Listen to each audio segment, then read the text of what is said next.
নমস্কার, দেখছেন নতুন বাংলা নিউজ পপুলার আর আমি উজ্জ্বল সরকার। আজ আমরা রয়েছি চাকদা বিধানসভার চাদুরিয়া 1 নম্বর অঞ্চল। হ্যাঁ, চাদুরিয়া 1 নম্বর অঞ্চলের প্রায় অ্যাপ্রক্স 23,000 মানুষ তারা আগামী 13ই মে একদম ভোটদান পর্বে অংশীদার হবেন এবং ভোট দিতে যাবেন। কিন্তু এই চাদুরিয়া 1 নম্বর অঞ্চলে গত বিধানসভা নির্বাচনেও 2100 ভোট, অ্যাপ্রক্স 2100 ভোট পিছনো ছিল ভারতীয় জনতা পার্টির থেকে তৃণমূল কংগ্রেস, এবং সেই বিধানসভা ভোটের পরেও অনেক জল গড়িয়ে গেছে।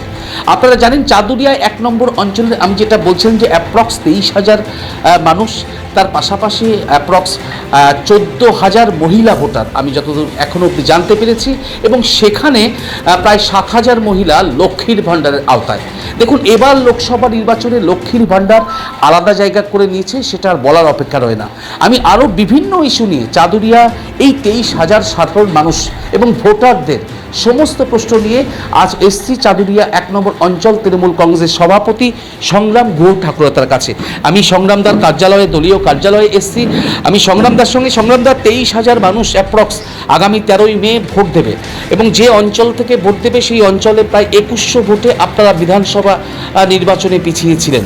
তার পাশাপাশি পঞ্চায়েত নির্বাচনে যদিও আপনারা প্রত্যেকটি আসনে জয়লাভ করেছেন, এবং সেটা নিয়ে বিরোধীদের বক্তব্য আছে আপনারা জোর জবরদস্তি ভোট করে একদম কার্যত বিনা বাধায়, বিনা প্রতিদ্বন্দ্বিতায় রিগিং করে পঞ্চায়েত দখল করেছেন। পঞ্চায়েত লোকসভা অনেক আলাদা। আগামী লোকসভা ভোটে কী হবে দেখছেন? নমস্কার, নতুন বাংলার সমস্ত ভিউয়ার্সদের আমি নমস্কার জানাই। আপনি প্রথমেই আমাকে প্রশ্ন করেছেন যে পঞ্চায়েত, হ্যাঁ, আমরা বিধানসভায় পিছিয়ে আছি। আমরা লোকসভায় আরও বেশি পিছিয়ে ছিলাম।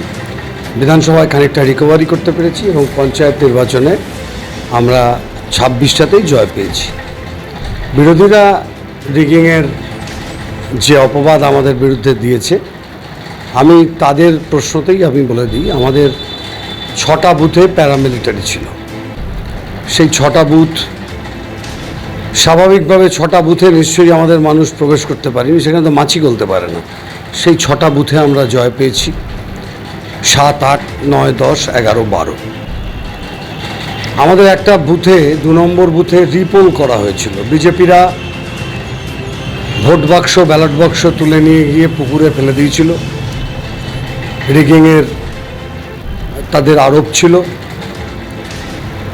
3 দিন বাদে সেখানে রিপোল হয় এবং প্যারামিলিটারি থাকে, সেখানেও আমরা ব্যাপকভাবে জয়লাভ করি। এখন আরও প্রত্যারোপ এগুলো থাকবে, এগুলো নিয়ে চিন্তিত না। চাদুরিয়ার সাধারণ মানুষ আশ্বস্ত। চাদুরিয়ার সাধারণ মানুষ, আমরা যতটুকু কথা বলে বুঝতে পেরেছি যে আমরা প্রত্যেকটা বুথ থেকে লিড পাবো, এবং ভালো পরিমাণে লিড পাবো।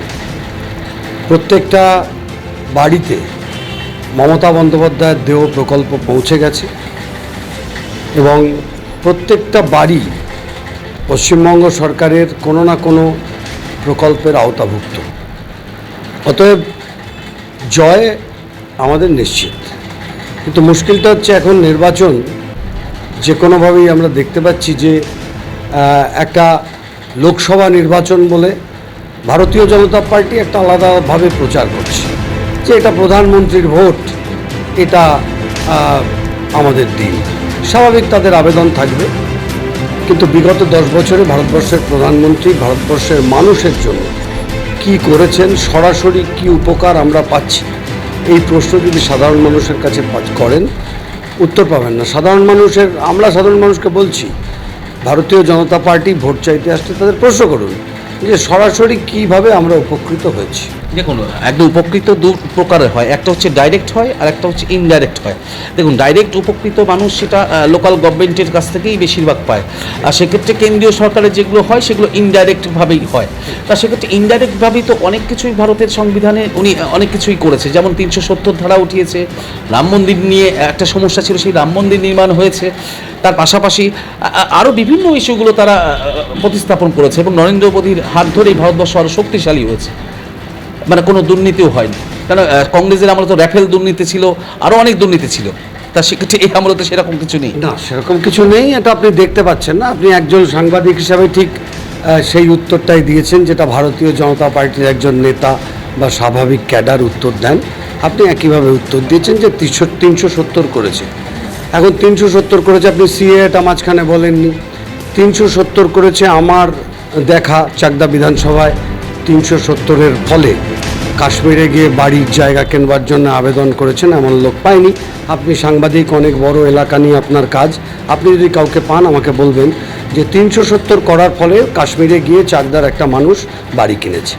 370-এর ফলে যেটা হয়েছে, লাদাখে সোনাম বাংচুক 3 ইডিয়টস যার অনুপ্রেরণায় তৈরি হয়েছিল, তিনি 21 দিন অনশন করেছেন যে এখানে জমি কিনে আদানিরা হোটেল এবং লিথিয়াম বের করার চেষ্টা করছে, যেটাতে গ্লোবাল ওয়ার্মিং তৈরি হতে পারে। লাদাখ খুব সেন্সিটিভ এরিয়া, সেই এরিয়াতে ধস নামতে পারে, গ্লেশিয়ার গলে যেতে পারে। এই নিয়ে 21 দিন সেখানে অনশন করেছে।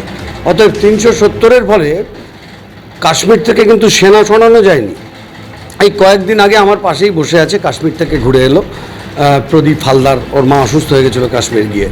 তো সেখানে গিয়ে দেখতে পেয়েছে রাস্তার মোড়ে মোড়ে কীভাবে police protection, paramilitary, BSF, army রয়েছে।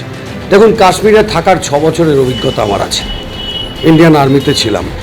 ভারতীয় জনতা পার্টির যে করাপশান, সেই করাপশান আমি এখন আপনাকে বলতে গেলে অনেকটা সময় লেগে যাবে, প্রায় আজকে দিনটা লেগে যাবে। এনআরসির পক্ষে না বিপক্ষে? এনআরসি বা সি এর পক্ষে না বিপক্ষে?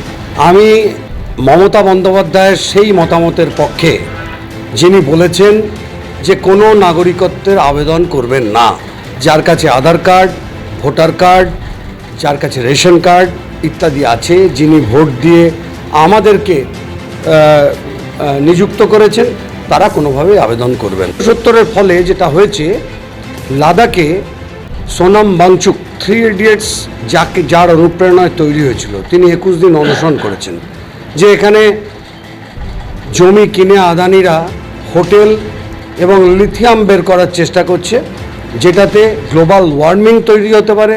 লাদাখ খুব সেন্সিটিভ এরিয়া, সেই এরিয়াতে ধস নামতে পারে, গ্লেশিয়ার গলে যেতে পারে। এই নিয়ে 21 দিন সেখানে অনশন করেছে। অতএব 370-এর ফলে কাশ্মীর থেকে কিন্তু সেনা সরানো যায়নি। এই কয়েকদিন আগে আমার পাশেই বসে আছে, কাশ্মীর থেকে ঘুরে এলো প্রদীপ হালদার, ওর মা অসুস্থ হয়ে গেছিলো কাশ্মীর গিয়ে। তো সেখানে গিয়ে দেখতে পেয়েছে রাস্তার মোড়ে মোড়ে কীভাবে police protection, paramilitary, BSF, army রয়েছে। দেখুন, কাশ্মীরে থাকার 6 বছরের অভিজ্ঞতা আমার আছে, ইন্ডিয়ান আর্মিতে ছিলাম। ভারতীয় জনতা পার্টির যে করাপশান, সেই করাপশান আমি এখন আপনাকে বলতে গেলে অনেকটা সময় লেগে যাবে, প্রায় আজকে দিনটা লেগে যাবে। এনআরসির পক্ষে না বিপক্ষে? এনআরসি বা সি এর পক্ষে না বিপক্ষে? আমি মমতা বন্দ্যোপাধ্যায়ের সেই মতামতের পক্ষে, যিনি বলেছেন যে কোনো নাগরিকত্বের আবেদন করবেন না, যার কাছে আধার কার্ড, ভোটার কার্ড, যার কাছে রেশন কার্ড ইত্যাদি আছে, যিনি ভোট দিয়ে আমাদেরকে নিযুক্ত করেছেন, তারা কোনোভাবেই আবেদন করবেন না। আপনি কি এদেশীয় নাকি? আপনি এদেশেই জন্ম? আমি ভারতবর্ষের নাগরিক। আপনার এমনি জন্ম কি এখানেই না? সেটাই হচ্ছে দেখুন, আমার অবশ্যই জন্ম এখানে। এখন কিছু মিথ্যা কথা আমাদের অনেককেই বলতে হবে যে আমার বাবার জন্ম এখানে, ঠাকুরদাদার জন্ম এখানে। অবিভক্ত ভারতবর্ষের আমি, আমার পরিবার অবিভক্ত ভারতবর্ষের পরিবার। এখন ভয় লাগে বলতে, কোনো এক সময় আমার ঠাকুরদাদা বরিশালে ছিলেন, তো কিন্তু ভয় লাগে। তখন বরিশাল ভারতবর্ষেরই একটা জেলা ছিল। তো সে কারণে আজকে আমি ইন্ডিয়ান আর্মিতে ছিলাম, আমি আসামে দেখেছি ইন্ডিয়ান আর্মির একজন অফিসার, তাকে ডিটেনশন ক্যাম্পে পাঠাতে হয়েছে। ভারতবর্ষের জন্য সেবা করেছি। আপনাকে কয়েকটা কথা আমি বলে দিই, যেগুলো আপনারা জানবেন না বা আপনারা বলেন না, আলোচনা করেন না। ভারতবর্ষের প্রধানমন্ত্রী অগ্নিপথ বলে একটা প্রকল্প এনেছে মিলিটারির জন্য। আমি মিলিটারির লোক, আমি মিলিটারির হিসাবটা রাখি, যেখানে 4 বছরের জন্য সেনা নিয়োগ হবে। সেনাতে মানুষ যাচ্ছে না। একটা কথা আছে ভারতবর্ষে যে একজন বলে যে আমি মৃত্যুকে ভয় পাই না, হয় সে মিথ্যা কথা বলছে, না হলে সে গোর্খা। যে মৃত্যুকে ভয় পায় না, সেই গোর্খাদের আমরা হাতছাড়া করছি। আজকে গোর্খারা ভারতবর্ষের ইন্ডিয়ান আর্মিতে ভর্তি হতে চাইছে না, চীনে চলে যাচ্ছে, ইউরোপিয়ান কান্ট্রিতে চলে যাচ্ছে তারা ভর্তি হওয়ার জন্য। চীন তাদের এনরোলমেন্ট করছে। গোর্খাদের মতো লয়াল লোক, তাদেরকে আমরা ইন্ডিয়ান আর্মিতে রাখতে পারছি না শুধু এই অগ্নিপথের জন্য। আমি যেটি প্রশ্নে আমি বারবার আসতে চেষ্টা করছি, দেখুন রাজ্যে একদম আপনারা যেমন ভাতা বলছেন, লক্ষ্মীর ভাণ্ডার বা মুখ্যমন্ত্রী মমতা বন্দ্যোপাধ্যায়ের একাধিক প্রকল্প, জনমুখী প্রকল্প যেগুলো মানুষ পেয়েছে, দেখুন পাশাপাশি রাজ্যের মানুষ মানে যারা এই রাজ্যে জন্মগ্রহণ করেছে তাদের চাকরি নেই, তারা চাকরি পাচ্ছে না। যারা ভিন রাজ্যে গিয়ে এই বিভিন্ন রাজ্যে বিভিন্ন সময় দেখতে পারেন খবরের কাগজে কোথাও গিয়ে পড়ে আছে, কোথাও এই কদিন আগেও আপনার চাকদা ব্লকের হিংনারা ঘেটুগাছি অঞ্চলের এক যুবক, 20 বছরের যুবক কেরলে কাজ করতে গিয়ে মৃত্যু হলো। এইরকম রাজ্যের প্রচুর মানুষ এখনও পরিযায়ী শ্রমিক, এবং এই রাজ্যে যাদের জন্ম, আমরা এই রাজ্যের যারা মানে জন্মস্থান থেকে রয়েছি তাদের কাজ দেই, আবার নতুন করে যারা আছে তাদেরকেও আপনার নাগরিকত্ব দিয়ে বা তাদেরকেও রাখতে দিয়ে, তাহলে আমাদেরই তো কাজ দিতে পারছেন না, তাদেরকে কোথা থেকে দেবেন? সেটা ভারতবর্ষের সরকারকে জিজ্ঞেস করতে হবে। দেখুন, এই নাগরিকত্বর বিষয় সরকার এটাই তো চাইছে, যে ভারতবর্ষের সরকার চাইছে যে এনআরসি বা সিএ কেন করতে চাইছে যে দেশের ইন্ডিয়ান, অ্যাজ এ ইন্ডিয়ান যে থাকবে সে ইন্ডিয়ান, আগে তো ইন্ডিয়ানরা প্রায়োরিটি পাবে, তারপরে তো যা ওদের ভাষায় অনুপ্রবেশকারী যারা আছে তাদেরকে ভাববে। ইন্ডিয়ান কারা আপনি আপনাদের দু একটা তথ্য দিই।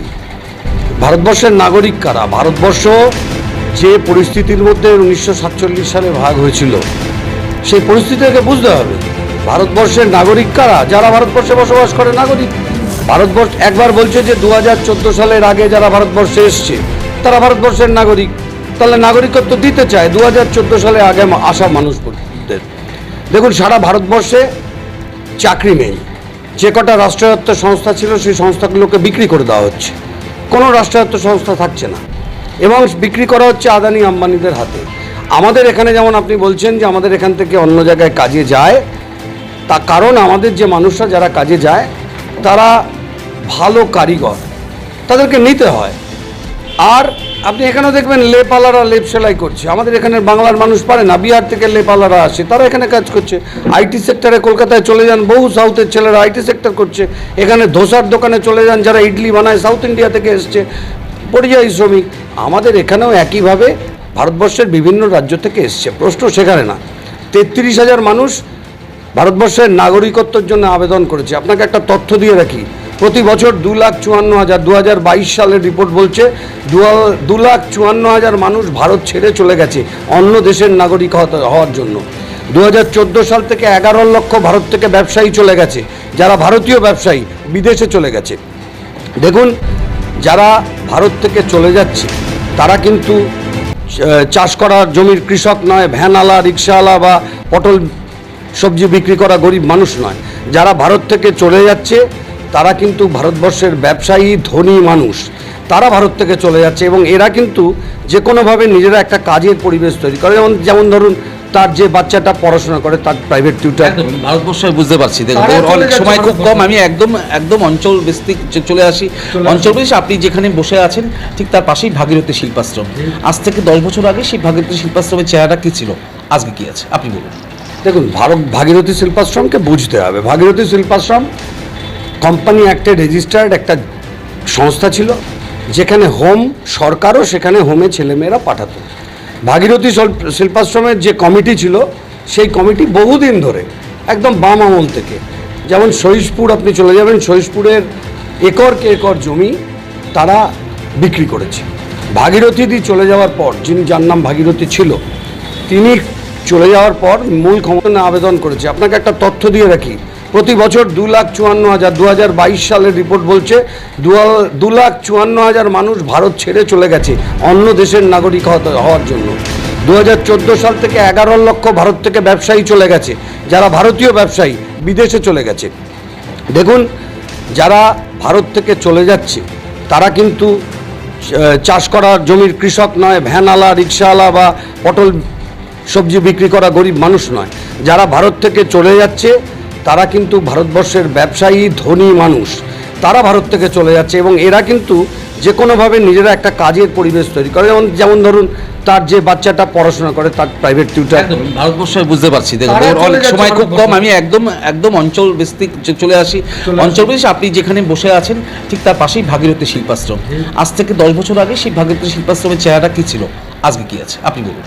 দেখুন, ভাগীরথী শিল্পাশ্রমকে বুঝতে হবে। ভাগীরথী শিল্পাশ্রম কোম্পানি অ্যাক্টে রেজিস্টার্ড একটা সংস্থা ছিল, যেখানে হোম, সরকারও সেখানে হোমে ছেলেমেয়েরা পাঠাতো। ভাগীরথী শিল্পাশ্রমের যে কমিটি ছিল সেই কমিটি বহুদিন ধরে একদম বাম আমল থেকে, যেমন সহিশপুর আপনি চলে যাবেন, সহিশপুরের একর জমি তারা বিক্রি করেছে। ভাগীরথীদি চলে যাওয়ার পর, যার নাম ভাগীরথী ছিল, তিনি চলে যাওয়ার পর, মূল ক্ষমতা থেকে চলে যাওয়ার পর যারা এই কমিটিতে ছিল তারা এক এক করে সর্বনাশ ডেকে এনেছে। সংস্থা চলছে না এই নামে জলের দামে কখনো জমি বিক্রি করেছে, কখন দখল দিয়েছে। অ্যাকচুয়ালি ভাগীরথী শিল্পাশ্রমের যে জমি সেটা শিমুরালি বা চাঁদুরিয়াতে কম ছিল, মূলত জমি ছিল সহিশপুরে, যেটা ঘেটুগাছি অঞ্চল আর দেউলি অঞ্চলের মাঝখানে আছে, কয়েকশো একর জমি, সেখানে এখনও তাদের জমি পড়ে আছে। এখন ভাগীরথী শিল্পাশ্রম সেই কমিটি ডিসব্যান্ড হয়ে গেছে, বিএলআরও সেই জমিগুলোকে এক নম্বর খতিয়ানভুক্ত করেছে। অতএব ভাগীরথী শিল্পাশ্রমের যে বাচ্চাগুলো এখানে থাকতো তাদেরকে সরকার আবার বিভিন্ন হোমে ট্রান্সফার করেছে। এটা হচ্ছে ভাগীরথী শিল্পাশ্রমের চিত্র। তার সঙ্গে আমাদের বা তৃণমূল কংগ্রেসের কোনো যোগাযোগ আছে বলে আমার মনে হয়। একদম অভিযোগ ভাগীরথী শিল্পাশ্রমটাকেও বিক্রি করে দিয়েছেন আপনারা, একদম তৃণমূল কংগ্রেস। না, ভাগীরথী শিল্পাশ্রম আছে, আপনি সেখানে গিয়ে দেখুন, সেখানে প্রজেক্ট হচ্ছে, একটা হচ্ছে স্বাস্থ্য কেন্দ্র হচ্ছে, একটা আপনার ভ্যাট তৈরি হচ্ছে, হয়তো সেই যে অনাথ আশ্রম সেটা নেই। হ্যাঁ, আশ্রমটা উঠে গেছে, আশ্রমটা মানে বহু পুরনো আশ্রম ছিল। হ্যাঁ, অনাথ আশ্রম গভর্নমেন্ট সেই বাচ্চাগুলোকে অন্য জায়গায় শিফট করে দিয়েছে। শিফট করলো কেন? মানে উন্নয়ন বেশি হয়ে গেছিল এলাকায়, শিফট করেছে। এটা তো সেই কমিটি, ভাগীরথী শিল্পাশ্রমের যে কমিটি, তারা সেই ব্যাপারটা জানে। এই ব্যাপারে আমাদের কাছে প্রশ্ন করলে, কারণ তারা পঞ্চায়েতের অধীন ছিলেন না, কোনোভাবেই তারা পঞ্চায়েতের সাথে কোনো যোগাযোগ বা পঞ্চায়েতের অধীন ছিলেন না, আমাদের দলেরও অধীন ছিল না। আর আমাদের দল স্বাভাবিকভাবে কোনো স্বশাসিত সংস্থার মধ্যে ইন্টারফেয়ার করে না। দেখুন, এই মুহূর্তে সবচেয়ে বার্নিং ইস্যু আপনারা জানেন যে প্রচণ্ড গরম, আর এই গরমে পানীয় জল কতটা দরকার মানুষের। দেখুন, গ্রামাঞ্চলের সাধারণ মানুষ তারা কিন্তু এত কিছু বোঝেই না যে 370 কি ভোট হচ্ছে, কে প্রার্থী, মানে এগুলো নিয়ে সাধারণ মানুষ, দিন আনা দিন খাওয়া মানুষ, তারা কিন্তু খুব বেশি গুরুত্বও দেন না। তার কারণ এলাকায় তারা চায় যে আমার এলাকায় ড্রেনটা হয়েছে কিনা, পাকা রাস্তা হয়েছে কিনা, পানীয় জল পাই কিনা এবং সরকারি পরিষেবাগুলো পাই কিনা। আর সেই জায়গায় চাঁদুরিয়া 1 নম্বর অঞ্চলে মোটামুটি আজকের দিনে মানে 1/3 বাড়িতে পানীয় জল পৌঁছাচ্ছে, আর 75% বাড়িতেই পানীয় জল পৌঁছাচ্ছে না। আচ্ছা, এই প্রচণ্ড গরম, এই গরমে যদি পানীয় জল না পায় সেটা কিভাবে করবেন আপনারা? দেখুন, এটা মারাত্মক সমস্যা। পানীয় জলের সমস্যা আমি কথায় স্বীকার করে নেব, পানীয় জলের সমস্যা আছে।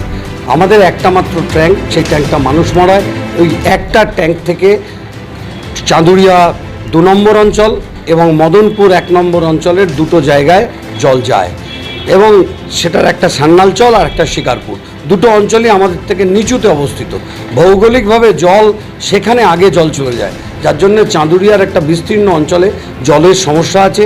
যে সমস্যার আশু সমাধানের জন্য আমরা বহুবার দরবার করেছি এবং আমরা জায়গা দেখে দিয়েছি মলিচাগড়ে, এবং ওই ভাগীরথী শিল্পাশ্রমের কথা বলছেন, ওই ভাগীরথী শিল্পাশ্রমের একটি জমিতে 10 কাঠা জায়গা দেখে দিয়েছি, যেখানে নতুন দুটো জলের ট্যাঙ্ক করার কথা আছে এবং যার টাকা রাজ্য সরকার স্যাংশনও করেছে। পিএইচই বোধহয় সেই জায়গার সার্ভে বা যা ফর্মালিটিস আছে সেগুলো ওরা করছে। এই জলের ট্যাঙ্ক যতদিন না হবে, সত্যিকারের জলের সমস্যা আমাদের যাবে না। আমাদের এই কষ্টের মধ্যে কিছুদিন থাকতে হবে, এবং সেটা খুব সম্ভব 2024-এর শেষ দিকের মধ্যেই জলের ট্যাঙ্ক কমপ্লিট হয়ে যাবে। এখন এমসিসি লাগু হয়ে গেছে বলে ওরা কাজে হাত দিতে পারছে না, এই সমস্যাটা আছে। একদম আমরা অনেকক্ষণ সময় পেয়েছি চাঁদুরিয়া 1 নম্বর অঞ্চল তৃণমূল কংগ্রেসের সভাপতি সংগ্রাম দাস সঙ্গে কথা বললাম, যে দেখুন, আলটিমেটলি শেষ কথা তো আপনারা বলবেন। তার কারণ বিগত 5 বছরে বা বিগত দিনগুলিতে কোথা থেকে কি পরিষেবা পেয়েছেন, কারা আপনাদের পাশে দাঁড়িয়েছে, কারা আপনার দুঃখ দুর্দশা দেখেছে, আর সেই সমস্ত মাথায় রেখেই ভোটদাতা মানে আপনারা আগামী 13ই মে অবশ্যই ভোটদান করতে যাবেন। সঙ্গে থাকুন, দেখতে থাকুন নতুন Bangla news. Only 50 meters from Palpara railway station and 1.5 kilometer from National Highway. Palishuri Supermarket Complex, the largest market complex in Noida district. 1, 2, 3, 4 BHK flats starting from 11.99 lakhs. Instant bank loan. Book now.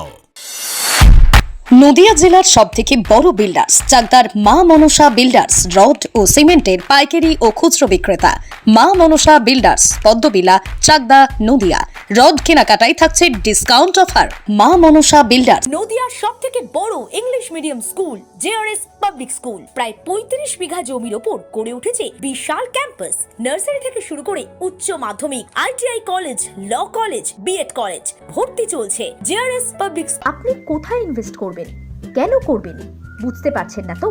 সঠিক guideline পেতে আজই আসুন নদিয়ার চাকদাতে Nivedita private লিমিটেডে।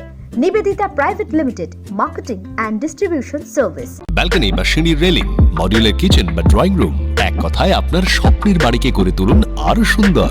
Chakdah ply centre, gorgeous look বা quality সবে 3 number 1 Chakdah ply centre. Chakdah ply centre, KBM Chakdah Nadia. হোমওয়ার্কটা করেছো? হ্যাঁ স্যার। এ বাবা, ভুল করেছো কেন? চোখে কেমন ঝাপসা দেখছি, লিখতে আর পড়তে খুব সমস্যা হচ্ছে। চাকদার মডার্ন অপটিক্স থেকে ভালো চোখের ডাক্তার দেখিয়ে নাও। প্রতিদিন প্রকৃত চোখের ডাক্তার ও দৃষ্টি বিশেষজ্ঞ মডার্ন অপটিক্স চাকদহে। স্যামসাং, জিও, রিয়েলমি, নদিয়ার একমাত্র অথরাইজড ডিস্ট্রিবিউটর ঘোষ কমিউনিকেশন, থানার মোড়, চাকদা, নদিয়া।